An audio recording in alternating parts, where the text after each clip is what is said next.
నమస్తే, welcome to AC news. అత్యవసర చికిత్స సమయంలో ముఖ్యమంత్రి చంద్రబాబు నాయుడు ఇంటి పెద్దగా ముఖ్యమంత్రి సహాయ నిధి రూపంలో అందరినీ ఆదుకుంటారని విద్యుత్ శాఖ మంత్రి గొట్టిపాటి రవికుమార్ అన్నారు. చిలకలూరుపేటలోని మంత్రి రవికుమార్ నివాసంలో శుక్రవారం అద్దంకి నియోజకవర్గ పరిధిలోని 5 మండలాల్లో ఉన్న 33 మంది లబ్ధిదారులకు ముఖ్యమంత్రి సహాయ నిధి కింద ఆపరేషన్ చేయించుకున్న వారికి 34,77,269 రూపాయలు చెక్కుల రూపంలో మంత్రి రవికుమార్ చేతుల మీదుగా పంపిణీ చేశారు. ఆంధ్రప్రదేశ్ రాష్ట్రంలో కూటమి ప్రభుత్వం అధికారంలోకి వచ్చినప్పటి నుంచి నేటి వరకు ముఖ్యమంత్రి సహాయ నిధి కింద మంత్రి రవికుమార్ సుమారు 4 కోట్ల రూపాయలు చెక్కుల రూపంలో అందజేశారు. అదేవిధంగా అత్యవసర శస్త్రచికిత్సల కోసం LOCలు ఇచ్చారు. ముఖ్యమంత్రి సహాయ నిధి అనేది పేదలకు వరం లాంటిదని మంత్రి రవికుమార్ తెలిపారు.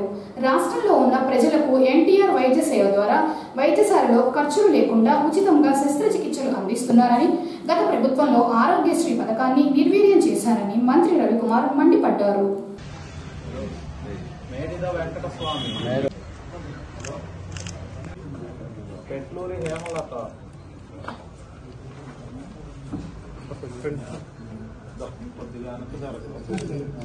కుందుర్తి మణి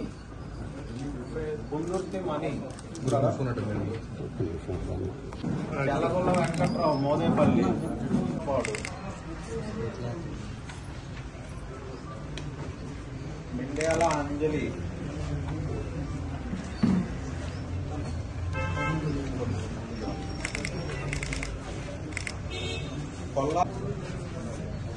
బొట్లగుంట అంజమ్మ పెదాంబడపూడి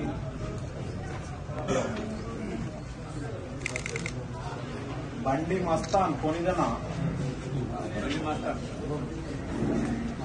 కొమ్మారెడ్డి నాగిరెడ్డి బోధవాడ. ఈ పేర్లు ఎన్ని కరెక్ట్గా వస్తున్నాయా అది చెక్ చేసుకుని ఒకసారి పేర్లు తప్పవుతుంది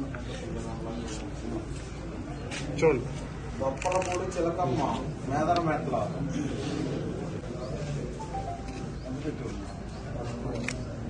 చింతలపూడి నిరంజన్ రావు మామిళ్ళపల్లి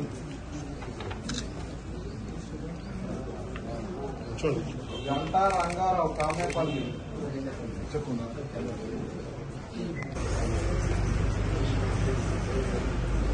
పట్లమూడి అమరేశ్వరి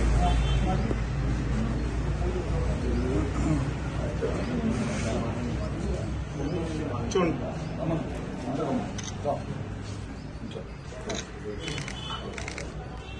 కుందుర్తి మణి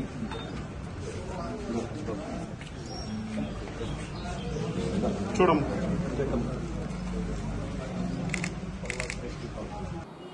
పాకిస్తాన్ లాంటి దేశాలు ఉగ్రవాదులను పెంచి పోషిస్తున్నారని, అలాంటి వారికి భారత సైన్యం ధీటుగా సమాధానం ఇస్తూ ఆపరేషన్ సింధూర్ను విజయవంతంగా చేస్తున్నారని నందమూరి కళా పరిషత్ అధ్యక్షులు మన్నం త్రిమూర్తులు అన్నారు.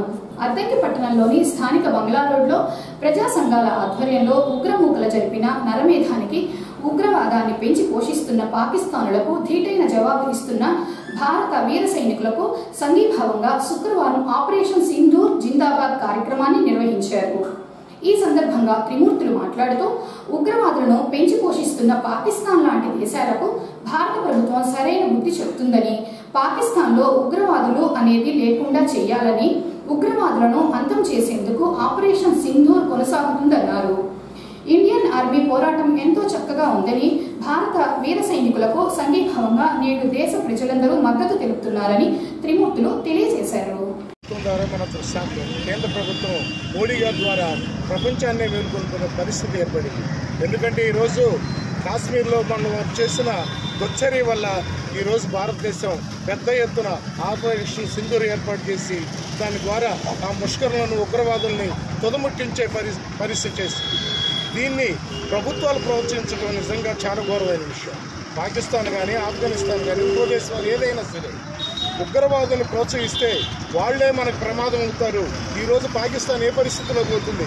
ఉగ్రవాదాన్ని ప్రోత్సహించినందువల్ల ఆ దేశం పరిస్థితి ఏమవుతుంది, ఆ దేశంలో ఉన్న సామాన్య పౌరుల పరిస్థితి ఏమవుతుంది అనేది కూడా ప్రభుత్వాలు ఆలోచించాల్సిన పరిస్థితి. అందువల్ల ఎప్పుడు కూడా ఉగ్రవాదాన్ని మనం ఎక్కడా కూడా ప్రభుత్వాలు ప్రోత్సహించకూడదు. మన భారతదేశంలో ఉగ్రవాదాన్ని తుదముట్టించేదానికి మన మోడీ కేంద్ర ప్రభుత్వం పెద్ద ఎత్తున చర్యలు తీసుకుంటుంది. కాబట్టి దీన్ని ముక్త కంఠంతో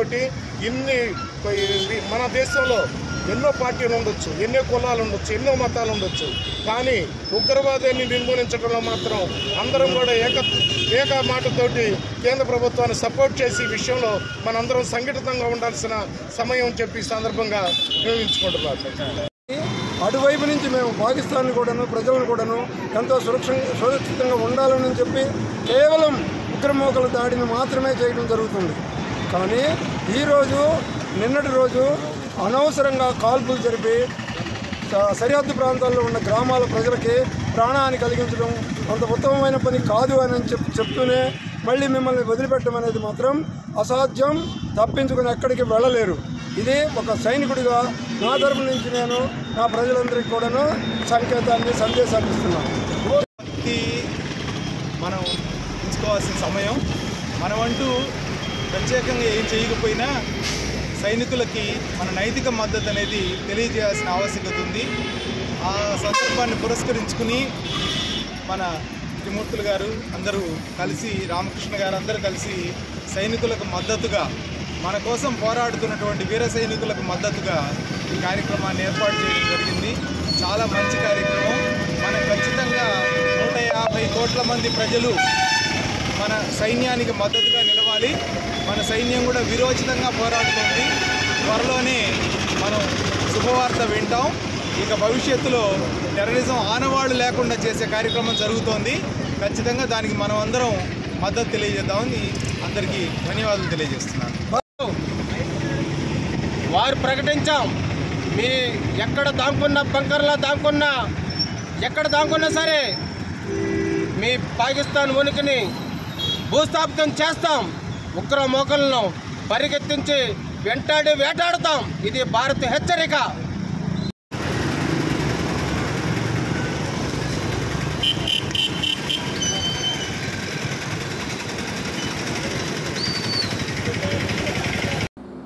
ఈ నెల 19వ తేదీన సింగరకొండ శ్రీ ప్రసన్నాంజనేయ స్వామివారి దేవాలయంలో మహాకుంభాభిషేకం జరుగుతున్న నేపథ్యంలో శుక్రవారం దేవాదాయ శాఖ మంత్రి ఆనం రామనారాయణ రెడ్డిని దేవస్థాన ఈవో తిమ్మనాయుడు, వేద పండితులు, అర్చకులు కలిసి కుంభాభిషేకానికి తరలి రావాలని ఆహ్వానించారు.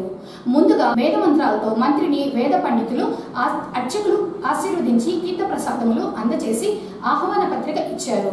కుంభాభిషేక కార్యక్రమానికి తప్పనిసరిగా వస్తారని మంత్రి తెలిపారు.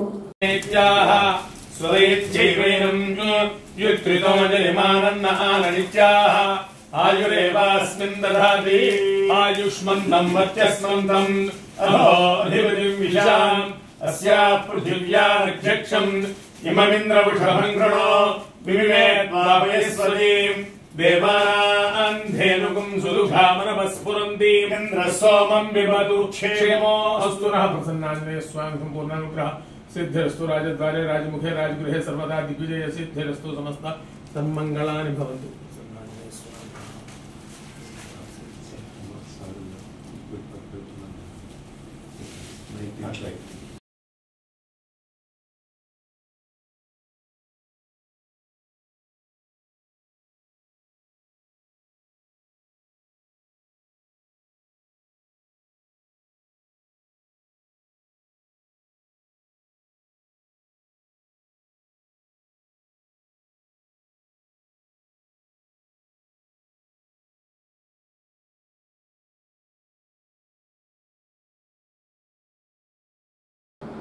సాక్షి దినపత్రిక ఎడిటర్ ధనంజయ రెడ్డి ఇంట్లో పోలీసులు అక్రమంగా చొరబడి సోదాలు చేయటం దారుణమని, విషయం ఉంటే కూర్చొని మాట్లాడాలే కానీ ఇష్టం వచ్చినట్లు ఇంట్లోకి ప్రవేశించి ఇలా చేయడం సరైన వైఖరి కాదని ఏపీయూడబ్ల్యూజే యూనియన్ జిల్లా ఉపాధ్యక్షులు దుర్గా ప్రసాద్ అన్నారు. సాక్షి పత్రిక ఎడిటర్ ధనంజయ రెడ్డి ఇంటిలో ఎటువంటి ముందస్తు నోటీసులు సమాచారం లేకుండా పోలీసులు సోదాలు చేయడాన్ని ఖండిస్తూ ఏపీయూడబ్ల్యూజే యూనియన్ ఆధ్వర్యంలో అద్దంకి ఎంఆర్ఓ కార్యాలయం వద్ద శుక్రవారం జర్నలిస్టులు నిరసన ర్యాలీ చేపట్టి డిప్యూటీ తహసీల్దార్కు వినతి పత్రం అందజేశారు. ఈ సందర్భంగా దుర్గా ప్రసాద్ మాట్లాడుతూ గత ప్రభుత్వం లాగానే ఈ ప్రభుత్వంలో కూడా జర్నలిస్టులపై దాడులు జరుగుతున్నాయని, జర్నలిస్టులకు రక్షణ అనేది కరువైందన్నారు. ఎడిటర్ ధనంజయ రెడ్డి ఇంట్లో పోలీసులు సోదాలు చేసే సమయంలో ముందుగానే సమాచారం ఇచ్చి నోటీసులు తదుపరి సోదాలు చేయాలని, అలా కాకుండా నేరుగా ఇంట్లోకి వచ్చి సోదాలు చేయడం మంచి పద్ధతి కాదన్నారు. ఏబీడబ్ల్యూజే బాపట్ల జిల్లా ఉపాధ్యక్షుడిని.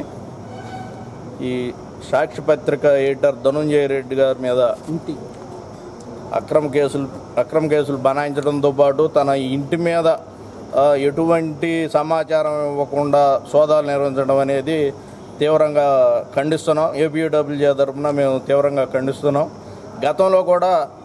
గత ప్రభుత్వంలో కూడా జర్నలిస్టులపై ఇటువంటి దాడులు ఎన్నో జరిగినాయి. కానీ అదే ధోరణి ఈ ప్రభుత్వం అవలంబిస్తుంది. ఈ జర్నలిస్టుల మీద దాడిని ప్రతి విషయంలో కూడా ఏదైనా ఉంటే తెలుసుకోవాలి తప్ప, ఇది ఫిర్యాదులు చేయాలి తప్ప ఇట్లా జర్నలిస్టుల మీద అక్రమ కేసులు పెట్టడం, వాళ్ళని భయభ్రాంతులకు గురి చేయడం అనేది యూనియన్ తరఫున తీవ్రంగా ఖండిస్తున్నాం. ఈ ప్రభుత్వానికి కూడా మేము ఒకటే చెప్పదలుచుకున్నాం, జర్నలిస్టుల మీద కంపల్సరీ ఇటువంటి దాడులు చేయకుండా ప్రత్యేక చట్టబద్ధత కల్పించాలని చెప్పి ప్రభుత్వాన్ని కోరుతున్నాం. సాక్షి పత్రిక ఎడిటర్ ధనుంజయ రెడ్డి ఇంటి మీద ఎటువంటి నోటీసులు ఇవ్వకుండా పోలీసులు, విజయవాడ సిటీ పోలీసులు సోదాలు చేయడం అనేది పత్రికా స్వేచ్ఛకు భంగం కలిగించడం. ఇది ఖచ్చితంగా పత్రికా స్వేచ్ఛను భంగం కలిగించడం అని మేము భావిస్తున్నాం. రాజ్యాంగానికి లేదా మన దేశ ప్రజాస్వామ్యానికి మూలస్తంభంగా, 4వ స్తంభంగా ఉన్నటువంటి పత్రికా రంగానికి స్వేచ్ఛనివ్వాల్సింది పోయి ఏ ప్రభుత్వమైనా సరే, ఈ ప్రభుత్వం ఆ ప్రభుత్వం అనేది చెప్పడం లేదు, ఏ ప్రభుత్వమైనా సరే పత్రికా విలేకరులకు ఉన్నటువంటి హక్కులను కాపాడాలి, వాళ్ళకి హక్కులను భంగం కలిగించకూడదు. ఎడిటర్ ఇంటికి ఏదో జరిగింది, ఆ ఇంట్లో ఎవరో ఉన్నారంటూ సోదాలు చేయడం అనేది నోటీసులు ఇవ్వకుండా అక్కడ పోలీసులు చేసిన ఈ చర్యని జర్నలిస్ట్ సంఘాలు, మా జర్నలిస్ట్ మిత్రులందరి తరఫున మేము తీవ్రంగా ఖండిస్తున్నాం. ఇటువంటి జర్నలిస్టుకు వ్యతిరేకంగా, అంటే చట్టానికి విరుద్ధంగా జరిగేటువంటి ఏ కార్యకలాపాన్నైనా జర్నలిస్టులుగా మేము ప్రజల పక్షాన పోరాడేందుకు సిద్ధంగా ఉన్నాం. అదేవిధంగా మా జర్నలిస్టులపై జరిగే దాడులకు మేము ప్రతిస్పందించడానికి సిద్ధంగా ఉన్నాం. ఖండించాలి ఖండించాలి జర్నలిస్టులపై దాడులను ఖండించాలి ఖండించాలి ఖండించాలి జర్నలిస్టులపై దాడులను ఖండించాలి జర్నలిస్టులపై దాడులను ఖండించాలి జర్నలిస్టులపై అక్రమ కేసులను ఖండించాలి జర్నలిస్టులపై అక్రమ కేసులను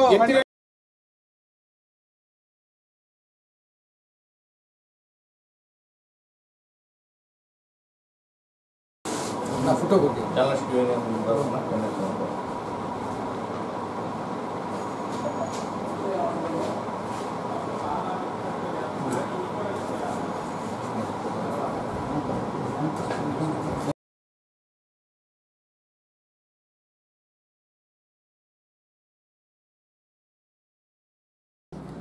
ఆంధ్రప్రదేశ్ రాష్ట్రంలో ఉన్న అంగన్వాడీ కార్యకర్తలు ఆయాల సమస్యలు పరిష్కరించాలని కోరుతూ తెలుగునాడు అంగన్వాడీ ట్రేడ్ యూనియన్ రాష్ట్ర అధ్యక్షురాలు అనంతలక్ష్మి స్త్రీ సంక్షేమ శాఖ మంత్రిని, బీసీ సంక్షేమ శాఖ మంత్రిని కలిసి వినతి పత్రం అందజేశారు. ఈ సందర్భంగా అంగన్వాడీలకు ఉన్న సమస్యలు పరిష్కరించాలని కోరారు. అనంతరము అనంతలక్ష్మి మాట్లాడుతూ అంగన్వాడీ కేంద్రాల్లో ప్రభుత్వం నిర్ణయం ప్రకారం ఎండాకాలంలో 15 రోజులు సెలవులు తీసుకుంటూ సెంటర్లు నిర్వహిస్తున్నారని, కానీ మే నెలలో ఎండలు తీవ్రంగా ఎక్కువగా ఉండడం వల్ల తల్లిదండ్రులు పిల్లలను పంపించేందుకు ఆసక్తి చూపటం లేదని, కావున మే నెలంతా అంగన్వాడీ కేంద్రాలకు సెలవులు ప్రకటించాలన్నారు. పిల్లలకు అందజేస్తున్న పౌష్టికాహారాన్ని THR రూపంలో అందించడానికి ఆదేశాలు జారీ చేయాలన్నారు. అలాగే అంగన్వాడీ టీచర్లకు, ఆయాలకు కనీస వేతనం ఇప్పించి TADEలు మంజూరు చేయాలని అనంతలక్ష్మి డిమాండ్ చేశారు. వేతనంతో కూడిన మెడికల్ లీవ్లు మంజూరు చేసి అంగన్వాడీ ఆయాలకు, కార్యకర్తలకు ప్రభుత్వ పథకాలకు అర్హులుగా ప్రకటించాలని అనంతలక్ష్మి డిమాండ్ చేశారు. అందరికీ నమస్కారం. నా పేరు గడ్డ అనంతలక్ష్మి. నేను తెలుగునాడు అంగన్వాడీ ట్రేడ్ యూనియన్ రాష్ట్ర అధ్యక్షురాలిని. రాష్ట్రంలో అంగన్వాడీ టీచర్స్ ఏదైతే సమస్యలు ఎదుర్కొంటున్నామో ఆ సమస్యల మీద నిన్న స్త్రీ శిశు సంక్షేమ శాఖ మంత్రి శ్రీమతి గుమ్మడి సంధ్యారాణి గారిని మేము ఈ సమస్యల మీద కలవడం జరిగింది. ముఖ్యంగా వేసవి సెలవులు, పిల్లలకి వేసవి సెలవులు ఇవ్వాలని చెప్పని అడుగుతూ ఉన్నాము. ఎందుకంటే ఈ ఎండలకి ఎక్కువగా ఉండడం వల్ల పిల్లలు స్కూల్కి రావట్లేదు, అందుకని వేసవి సెలవులు పిల్లలకి ఇవ్వాలని చెప్పి అడిగాము. అలాగే ఇప్పుడు 2 యాప్ల్లో చేయాలంటే పని భారం ఎక్కువగా ఉంది కాబట్టి ఆ యాప్లు ఒకే పని 2 యాప్ల్లో చేయాల్సి వచ్చింది కాబట్టి అట్లా కాకుండా పని భారాన్ని తగ్గించమని చెప్పని అడగడం జరిగింది. అలాగే మాకు సంక్షేమ పథకాలు ఏమీ అందట్లేదు. అంటే ఇప్పుడు ఆయాలకు 7,000 జీతం అయినా కానీ ప్రభుత్వం ద్వారా వచ్చే సంక్షేమ పథకాలు ఏమి అందట్లేదు కాబట్టి ఆ జీవోని కొంచెం మార్చమని చెప్పని మేడం గారికి చెప్పాము. అలాగే మేడం గారు ఫైల్ పెట్టామని చెప్పన్నారు. అలాగే మాకు వేతనంతో కూడిన సెలవులు అంటే మేము సెలవులు పెట్టుకోవాలి అని చెప్పంటే మెడికల్ లీవులు పెట్టుకోవాలంటే మా జీతం కట్ అవుతుంది. అలా కాకుండా వేతనంతో కూడిన మెడికల్ లీవులు ఇమ్మని చెప్పని అడిగాము. అలాగే మాకు టీఏ బిల్లు అంత ముందులు ఉండేవి, గత ప్రభుత్వం వాటిని తీసేసింది. అందుకని మళ్ళీ మాకు పునరుద్ధరించాలి. మళ్ళీ మాకు ఈ ప్రాజెక్ట్ మీటింగ్కి వెళ్ళినప్పుడు మాకు టీఏ బిల్లు సొంత ఖర్చులతో వెళ్లాల్సి వస్తుంది. అందుకని టీఏ బిల్లు మళ్ళీ ఇవ్వాలని చెప్పని అడిగాము. అలాగే ఇట్లా పెరిగిన ధరలకు అనుగుణంగా కూరగాయ బిల్లు అంతకు ముందరైతే ఎలాగో ఎప్పుడు గత 6-7 సంవత్సరాల క్రితం ఎంతైతే మాకు కూరగాయ బిల్లు అవన్నీ ఎట్లాగైతే ఇస్తున్నారో ఇప్పటికి కూడా అదే ఇస్తున్నారు. అట్లా కాకుండా ఇప్పుడు పెరిగిన ధరలకు అనుకూలంగా అవి పెంచాలి అని చెప్పని అడిగాము.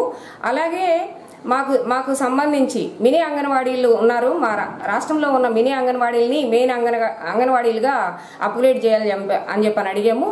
మినిస్టర్ గారు సానుకూలంగా స్పందించారు. అలాగే బీసీ వెల్ఫేర్ మినిస్టర్ గారు సవితా గారిని కలిసి మేము వినతి పత్రం ఇవ్వడం జరిగింది. ఎందుకంటే సంక్షేమ పథకాలు మాకు అందాలి అని చెప్పనేది మేడం గారి దృష్టికి తీసుకెళ్లాము. ఆమె కూడా సానుకూలంగా స్పందించారు. అంటే మేము వెళ్ళిన విషయాలు ప్రతి విషయం ఖచ్చితంగా అవుతుంది అనేది మేము గట్టిగా నమ్ముతున్నాం.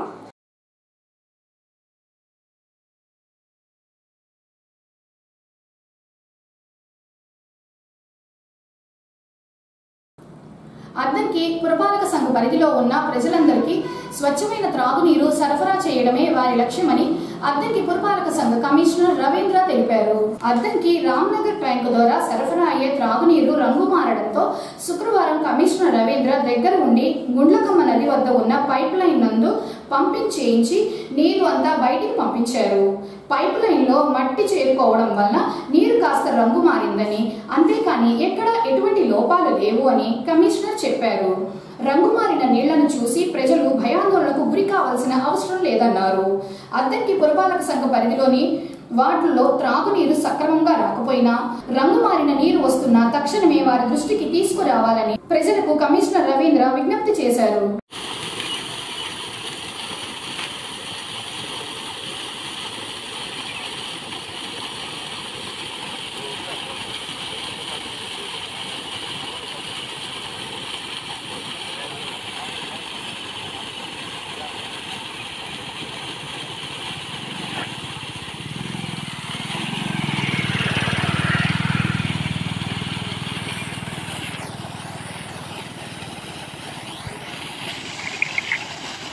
హలో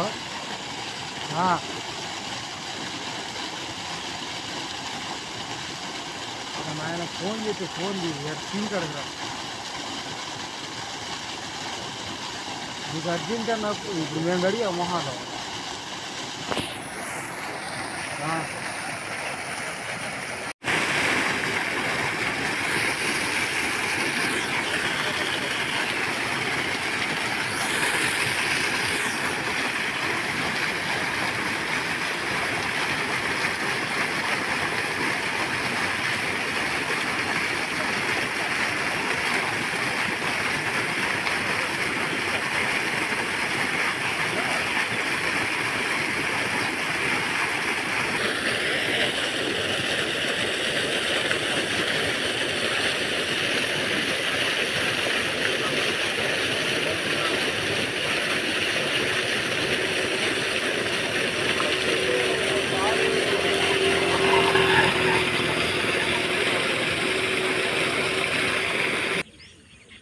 వస్తున్నాయి ఫ్యామిలీలో.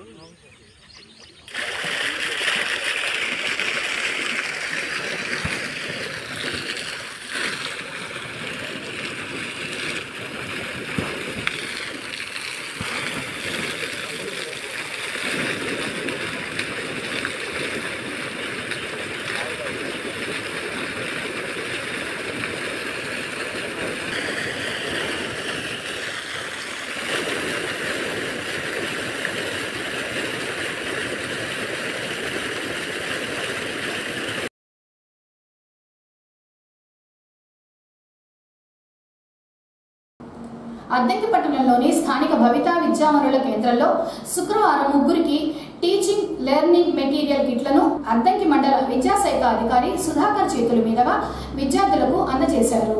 సమగ్ర శిక్షణ ద్వారా మంజూరైన బోధనా పరికరాలను అద్దంకి ఎన్టీఆర్ నగర్ కట్టకిందపాలెంకు చెందిన సందీప్ వెంకట గోపీచందులకు, ధర్మవరం గ్రామానికి చెందిన మేరీ పుష్పకు అందజేశారని, ఒక్కొక్కరి కిట్టు విలువ 15,000 రూపాయలు ఉంటుందని ఎంఈఓ చెప్పారు. విద్యార్థులు వీటిని చక్కగా ఉపయోగించుకొని ప్రయోజకులు కావాలని ఎంఈఓ సుధాకర్ తెలిపారు. సమగ్ర శిక్ష బాపట్ల ద్వారా సిడబ్ల్యూఎస్ ప్రత్యేక వసతుల పిల్లలకి విద్యావసరాల కోసం ప్రత్యేకమైన వసతులు ఏర్పాటు చేస్తున్నారు. వారికి మెటీరియల్ అందజేస్తున్నాము. దీన్ని ఉపయోగించుకొని వాళ్ళని విద్యను అభివృద్ధి చేసుకొని కోరుతున్నాను.